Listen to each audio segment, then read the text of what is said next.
Assalamualaikum warahmatullahi wabarakatuh. Selamat berjumpa di channel YouTube Zen7. Kali ini saya akan membuat konten pembelajaran untuk memenuhi tugas kuliah konten kreatif production PJJ-PAI YIN Syekh Nurjati Cirebon.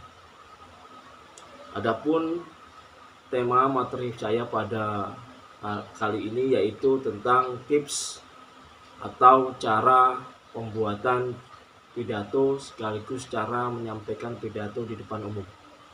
Baiklah, langsung saja. Adapun tips yang pertama yaitu kita pahami topiknya, kemudian kita lakukan riset dan tuliskan semua poin yang ingin kita sampaikan. Maksudnya, kita pahami dulu topik yang akan kita sampaikan itu apa, temanya itu apa, topiknya apa. Kemudian kita lakukan riset atau penelitian dan kita tuliskan semua poin yang ingin kita sampaikan tadi. Itu yang pertama, agar supaya pidato yang kita sampaikan itu tidak ngalor ngidul, jelas, tidak keluar daripada topik atau tema yang telah ditetapkan.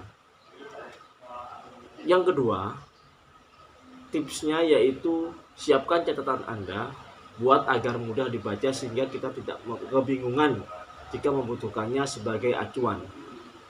Jadi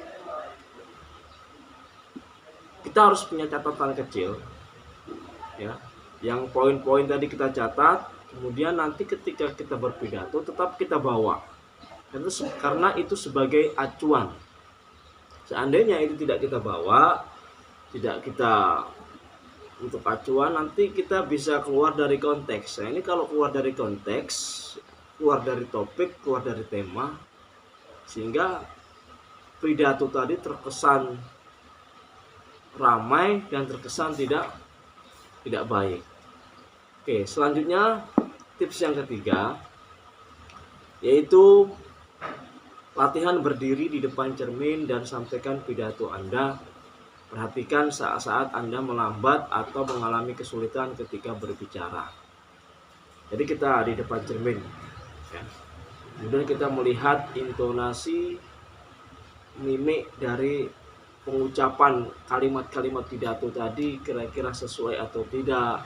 Kemudian ekspresinya itu bagaimana. Ini adalah bahan untuk latihan kita.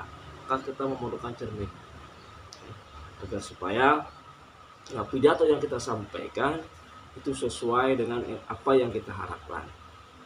Kemudian tips yang ketiga yaitu revisi.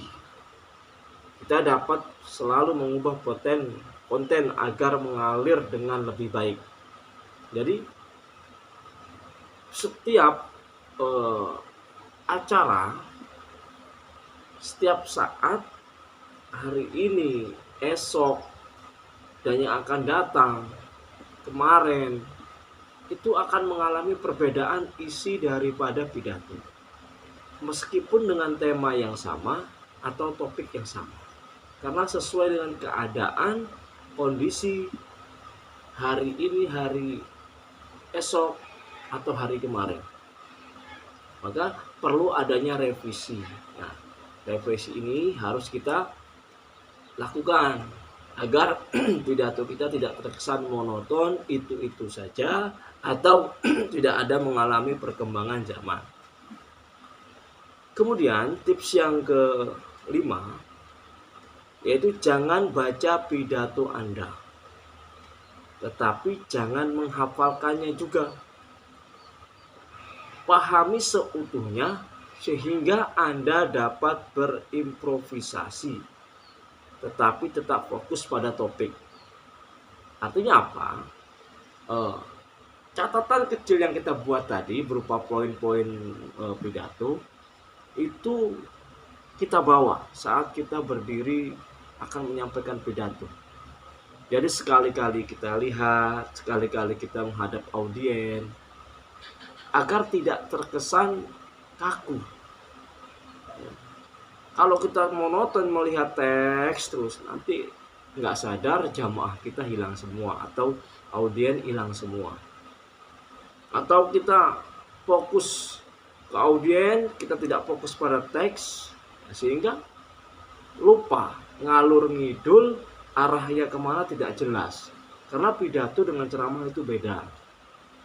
Kalau ceramah itu topiknya satu, tapi isinya mencakup semua, banyak. Ya. Sedangkan pidato tidak, sesuai dengan tema dan tidak boleh keluar dari topik atau tema. Nah, ini. Kalau kita melihat pidato kebangsaan atau pidato yang disampaikan oleh Bapak Presiden Republik Indonesia, itu kan jarang sekali beliau tanpa teks, biasanya menggunakan teks. Tapi beliau pun tidak fokus pada teks, artinya tidak monoton melihat teks, tapi sekali-kali melihat audien, sekali-kali melihat teks. Karena agar supaya yang disampaikan itu tepat sasaran, tidak keluar dari topik. Kemudian yang keenam, tipsnya, ini kan terjadi kadang-kadang kita itu mengalami gugup, gemetar, ya, saat tampil di depan umum. Maka caranya yaitu ambil napas dalam-dalam untuk mengumpulkan keberanian. Nah, seperti ini. Ya, ambil napas dari hidung dalam-dalam, kemudian keluarkan dari mulut pelan-pelan. Ya. Agar apa? Agar supaya kita dapat mengumpulkan keberanian dan ketika menyampaikan pidato itu bisa rileks, bisa santai, sehingga apa yang kita sampaikan itu bisa tersampaikan oleh audien dan didengar oleh audien dengan baik. Atau juga bisa kita sampaikan lelucon untuk meredakan ketegangan. Jadi di dalam isi pidato tadi kita bumbu-bumbui lelucon atau guyonan kecil, ya, agar supaya suasana itu cair, suasana tidak tegang, kita pun tetap rileks, sehingga kita bisa menyampaikan dengan nyaman dan audien bisa menerima dengan baik.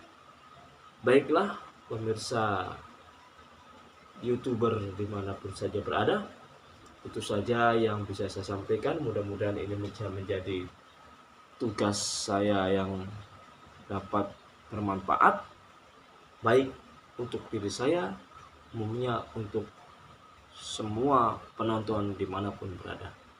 Saya Muhammad Zaini undur diri.